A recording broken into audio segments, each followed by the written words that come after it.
सभी को नमस्कार दोस्तों। उम्मीद है कि आप सब लोग ठीक होंगे। और मैं आपको बता दूं, हमारे वायुमंडल की संरचना का टॉपिक चल रहा था, जिसमें दोस्तों हमने क्षोभमंडल और समताप मंडल को देख लिया था, सही ना। तो देखो, इसका हम एक और फिगर बनाएंगे। मैं आप लोगों को समझाने की कोशिश करता हूँ दोस्तों। इसमें देखो, ये प्रकार से हम मान लेते हैं, ठीक है ना। ये हम मान लेंगे दोस्तों पोल्स की तरफ, और ये हम मान लेंगे इक्वेटर, ठीक है ना। ये वाली लाइन हम इक्वेटर की मान लेंगे। देखो, इसमें हम देखेंगे, हमने आपको बताया था दोस्तों, पोल्स पर 8 किलोमीटर और ध्रुवों पर 8 किलोमीटर और लगभग विषुवत रेखा की तरफ 18 किलोमीटर, 19 से 18 किलोमीटर तक होती है हमारी क्षोभ मंडल, ठीक है ना। और दोस्तों फिर 50 किलोमीटर तक होता है, 50 किलोमीटर तक होता है समताप मंडल। और फिर 80 किलोमीटर तक होता है मध्य मंडल। 80 किलोमीटर तक मध्य मंडल, सही ना। यहाँ तक दोस्तों हमने देख लिया था क्षोभ मंडल और समताप मंडल को, ठीक है दोस्तों। 1000 किलोमीटर तक होता है इसमें ऊष्मा मंडल। 1000 किलोमीटर तक होता है ऊष्मा मंडल। और फिर ऊपर लगभग दोस्तों 16,000 किलोमीटर तक, 16,000 किलोमीटर तक होता है चुंबकीय मंडल,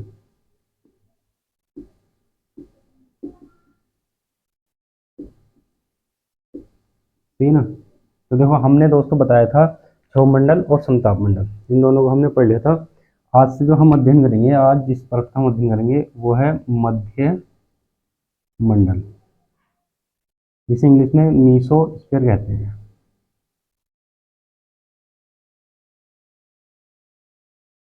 मीसोस्फीयर कहते हैं, है ना दोस्तों। अगर हम इसकी ऊंचाई की बात करते हैं तो देखो, इसकी ऊंचाई 50 किलोमीटर से ऊपर है ना। यहाँ से 50 किलोमीटर से ऊपर 80 किलोमीटर तक है। तो इसकी ऊंचाई की अगर हम बात करेंगे, या इसके विस्तार की अगर हम बात करेंगे, ऊंचाई या विस्तार, तो 80 किलोमीटर तक। कहाँ से दोस्तों?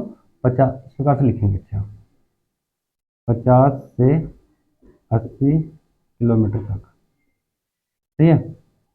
और देखो दोस्तों, क्या है, दो पर्वत इसके ऊपर हैं, दो ही इसके नीचे हैं। ये मध्य में है, बीच में है, इसलिए इसे मध्यमंडल कहते हैं, सही ना। और इसमें एक चीज़ और लिखेंगे हम कि इसमें ऊंचाई के साथ, इसमें जैसे जैसे हम ऊपर जाते हैं तो ऊंचाई के साथ तापमान तेजी से गिरता है। तापमान तेजी से गिरता है ना। तो देखो क्या होता है दोस्तों, इसमें मध्यमंडल में तापमान यहाँ पर 80 किलोमीटर पर, यहाँ ऊपर जाके कितना हो जाता है, -80 डिग्री सेल्सियस से, है ना, -110 डिग्री सेल्सियस तक होता है, ठीक है ना। तो देखो, इसको भी लिख लेंगे कि, लिखेंगे इसकी ऊपरी सीमा पर तापमान, इसका तापमान कितना होता है। देखो, इस प्रकार से लिखेंगे।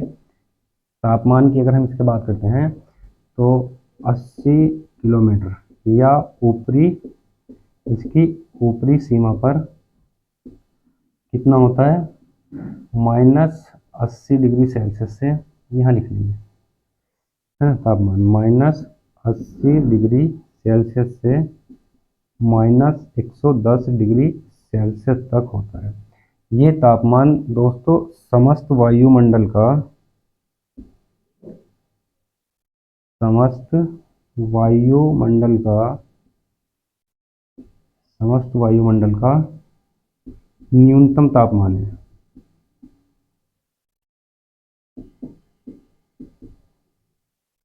है ना।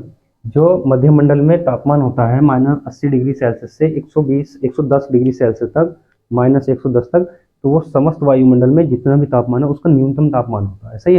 और दोस्तों देखो इसमें क्या है, इसके के निचले भाग में यानी कि यहाँ पर ओजोन है ना, O3, और यहाँ पर ऊपरी भाग में नाइट्रोजन गैस की अधिकता है, सही ना, गैस की अधिकता है। ऐसे देख लेंगे, इसको लिख भी लेंगे, ठीक है। तो कैसे लिखेंगे देखो, इसके यानी कि मध्यमंडल के निचले भाग में ओजोन O3 तथा ऊपरी भाग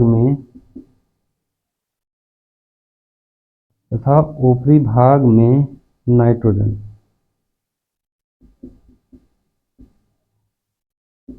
गैस की अधिकता है,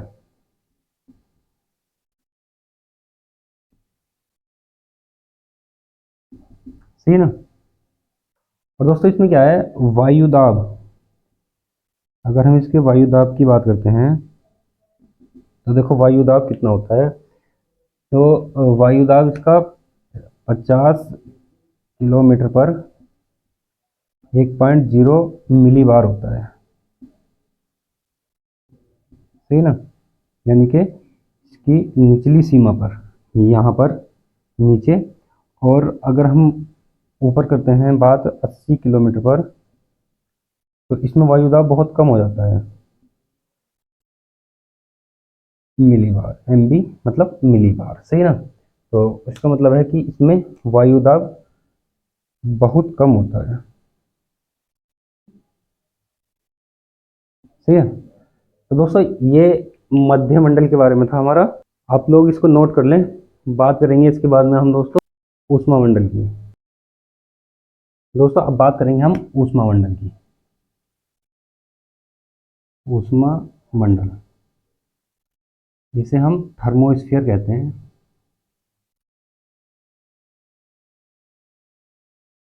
इंग्लिश में थर्मोस्फीयर कहते हैं। तो देखो क्या होता है, इसके अगर हम विस्तार की बात करते हैं तो दोस्तों इसका विस्तार 1000 किलोमीटर तक है, या इसकी ऊंचाई या विस्तार कहाँ तक है, 1000 किलोमीटर तक।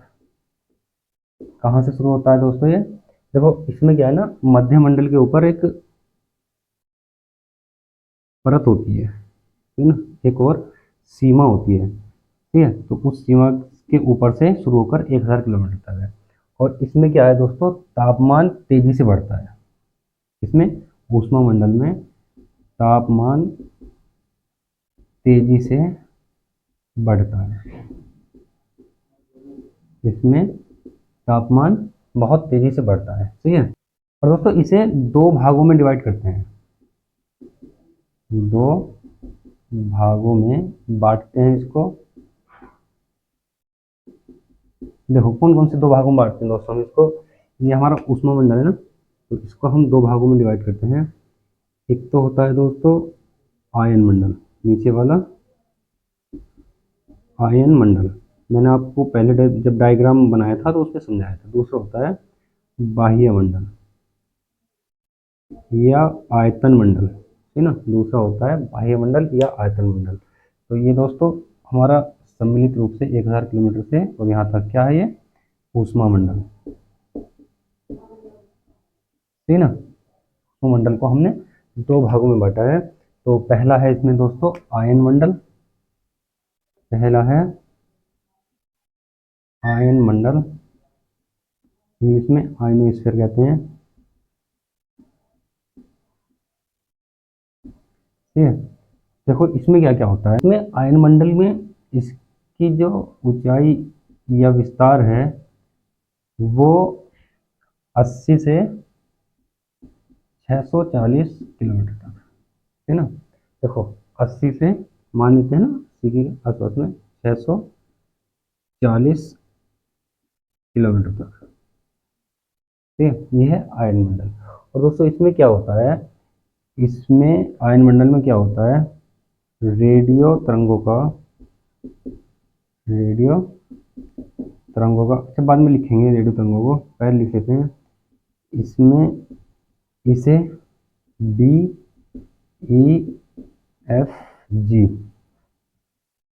परतों में बांटा गया है, बांटा गया है। इन परतों से क्या होता है, रेडियो तरंगों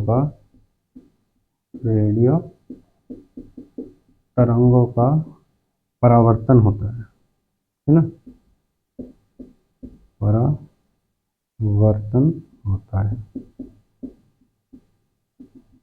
सही। तो देखो दोस्तों, इसमें परतों से रेडियो तरंगों का परावर्तन कैसे होता है उसको समझने की कोशिश करेंगे। एक छोटा सा डायग्राम बनाएंगे। देखो ये हो जाएगा दोस्तों हमारा, दोस्तों अर्थ सरफेस। सही ना। इसके बाद में दोस्तों ये हो जाएगा हमारा 80 किलोमीटर पर मध्यमंडल है ना, तो यहाँ तो मध्यमंडल हो जाएगा। सही ना, यहाँ तक दोस्तों मध्यमंडल हो जाएगा। इसके बाद में देखो ये हो जाएगी हमारी डी परत, ये ई परत, और ये एफ। दोस्तों ये हो जाएगी हमारी जी परत। है ना। इस प्रकार से हम डायग्राम बनाने की कोशिश करेंगे। ये हो जाएगी हमारी दोस्तों जी परत। सही है दोस्तों, ये डी, ई, ये एफ और ये जी परत। सही है, जी परत है ये। और देखो डी परत जो होती है हमारी दोस्तों, तो दोस्तों हमारी जो डी परत होती है, सही ना, ये वाली डी परत होती है, तो देखो ये होती है 99 किलोमीटर तक। सही ना, मैं खाली 99 लिखूंगा, जगह कम है 99 लिखने के लिए। और ई होती है दोस्तों हमारी 150 किलोमीटर तक। सही है। और दोस्तों एफ होती है हमारी 380 किलोमीटर। दोस्तों जी परत होती है हमारी 640 किलोमीटर तक। इधर दिखेगा नहीं इसलिए मैं यहाँ लिख देता हूँ। तो देखो इसमें क्या होता है, ये यहाँ पर कोई रेडियो स्टेशन है, रेडियो स्टेशन, और ये है रेडियो रिसीवर। सही ना। अर्थ सरफेस पर दोस्तों रेडियो रिसीवर और रेडियो, है ना, रेडियो स्टेशन रेडियो रिसीवर।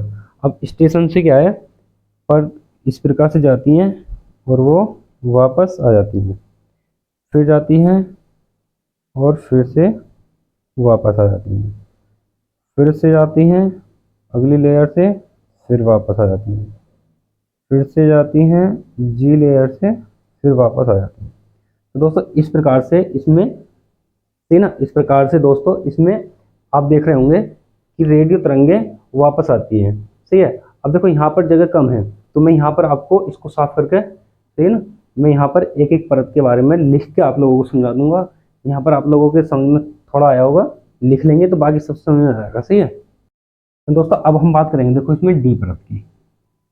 सही है ना, डी परत यानी कि डी लेयर। तो इसकी अगर हम विस्तार की बात करेंगे दोस्तों, तो इसका विस्तार कहाँ तक है, देखो अगर हम इसके विस्तार की बात करते हैं दोस्तों, तो इसका विस्तार देखो डी लेयर का विस्तार कहाँ तक है, 80 से 99 किलोमीटर तक। सही है ना, ये वाली है हमारी डी परत। ठीक है, ये वाली डी परत है। तो दोस्तों इसका लिख लेंगे विस्तार 80 से 99 किलोमीटर तक।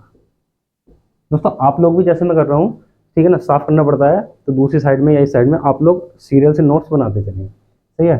तो इसमें क्या होता है दोस्तों, न्यून आवर्ती वाली, रेडियो तरंगों का,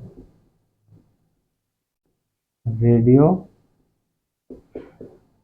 तरंगों का परावर्तन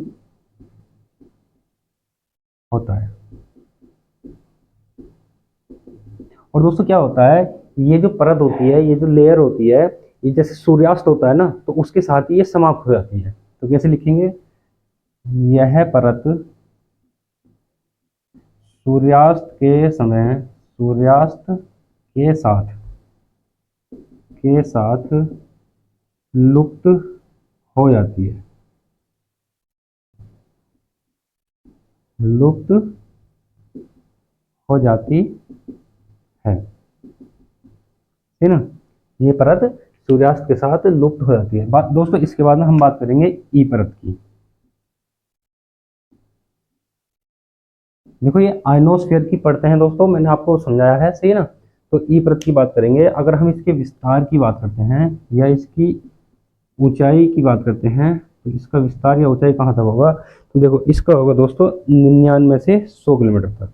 ये है हमारी ई परत, ठीक है ना, 99 से 100 किलोमीटर तक।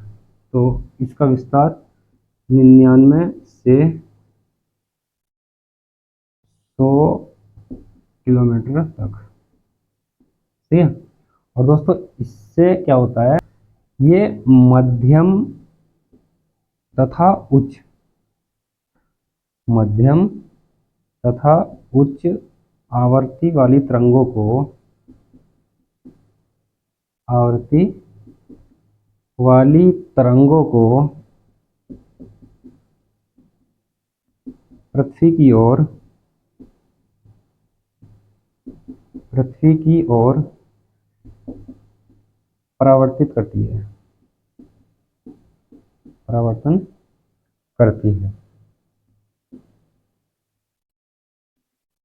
सही ना। देखो ये जो तरंगे हैं दोस्तों, जो ये वाली दूसरी वाली है, सही ना, जो ये वाली है, ये वाली, ये मध्यम और उच्च प्रकार की होती हैं। और जो ये वाली हैं शुरू वाली, जो पहली लेयर से वापस आई हैं दोस्तों, ये होती हैं डी परत वाली, सही ना, न्यून आवृत्ति वाली।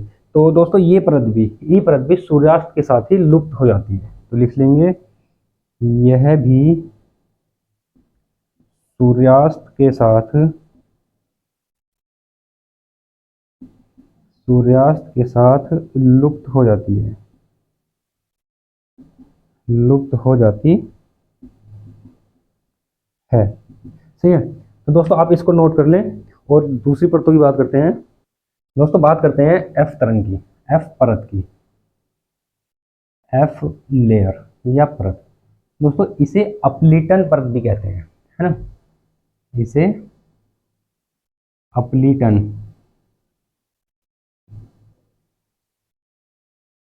अपलीटन लेयर,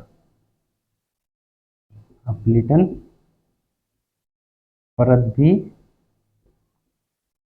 कहते हैं, ठीक है ना। दोस्तों अगर हम इसके विस्तार की बात करेंगे, तो देखो इसका जो विस्तार है, ठीक है ना दोस्तों, एफ परत का विस्तार 180 से 380 किलोमीटर तक है। ये वाली है हमारी एफ परत, ठीक है ना। तो इसका विस्तार 150 से 380, 150 से 380 किलोमीटर तक है। और ये क्या करती है, दीर्घ यानी कि शॉर्ट रेडियो वेव्स,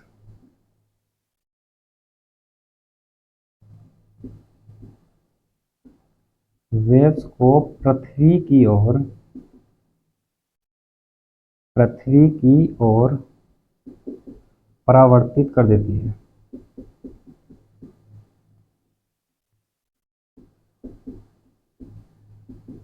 सही ना। तो दोस्तों इसके बाद में हम बात करेंगे जी परत की, जी परत, सही है। तो दोस्तों देखो जी परत की अगर हम विस्तार की बात करेंगे, इसका जो विस्तार है, ठीक है ना दोस्तों, इसका विस्तार 380 किलोमीटर से 640 किलोमीटर तक। ये वाली जो परत है हमारी, ये है जी परत। इसका विस्तार 380 किलोमीटर से, 380 किलोमीटर से 640 किलोमीटर तक, ठीक है ना। और ये परत दिन और रात दोनों में रहती है, दोनों में कभी भी लुप्त नहीं होती है, ठीक है ना। तो लिख लेंगे यह परत दिन तथा रात दोनों समय रहती है, सही है ना। दोस्तों इसको भी आप लोग नोट कर लें। इसके बाद में हम बात करेंगे आयतन मंडल की, सही है। दोस्तों हमने ऊष्मा मंडल को दो भागों में बांटा था, आयन मंडल जिसका हमने 4 परतों में अध्ययन कर लिया है, सही है। और दूसरा था हमारा बाह्य मंडल, या उसको कहेंगे आयतन मंडल, आयतन मंडल, या दोस्तों इसको हम क्या कहते हैं, बाह्य मंडल, बाह्य मंडल, इंग्लिश में एक्सोस्फीयर, है ना, इसको इंग्लिश में एक्सोस्फीयर कहते हैं, सही है।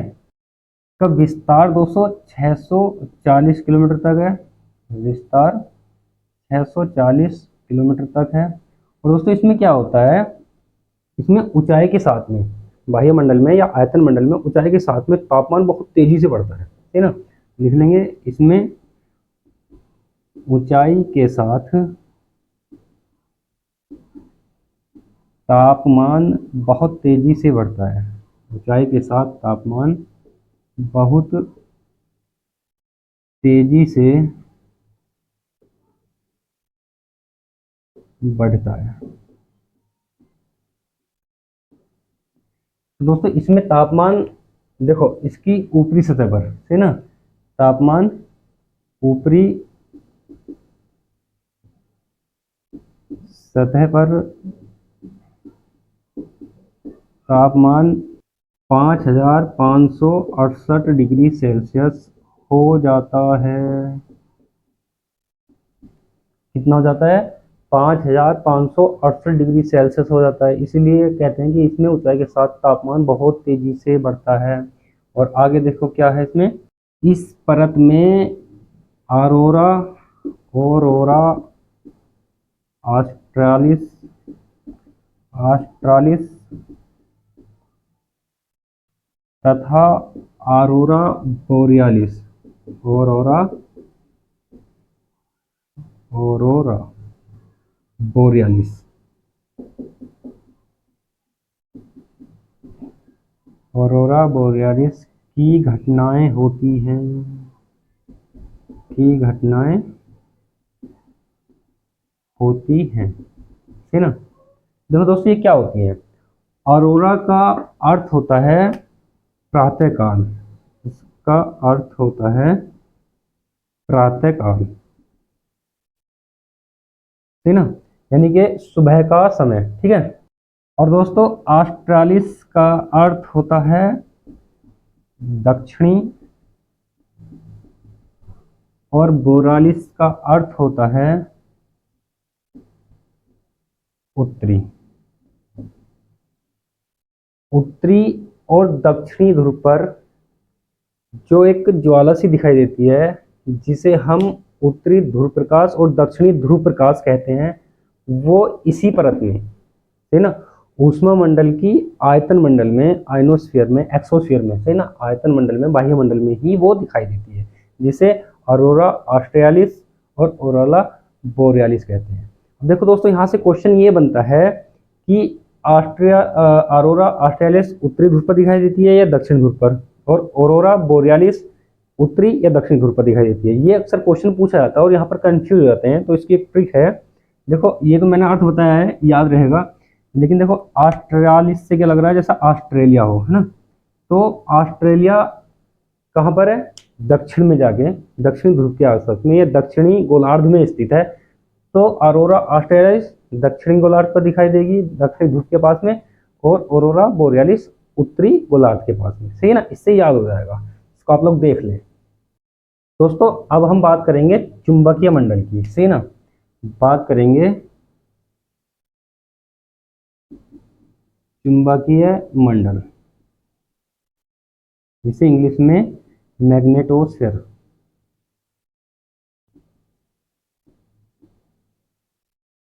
मैग्नेटोस्फीयर कहते हैं दोस्तों इसे इंग्लिश में, सही ना। देखो इसका विस्तार 1000 किलोमीटर से, इसका विस्तार दोस्तों 1000 किलोमीटर से 60,000 किलोमीटर तक है, ठीक है। ये सबसे बाहरी मंडल है, सबसे बाहरी मंडल है,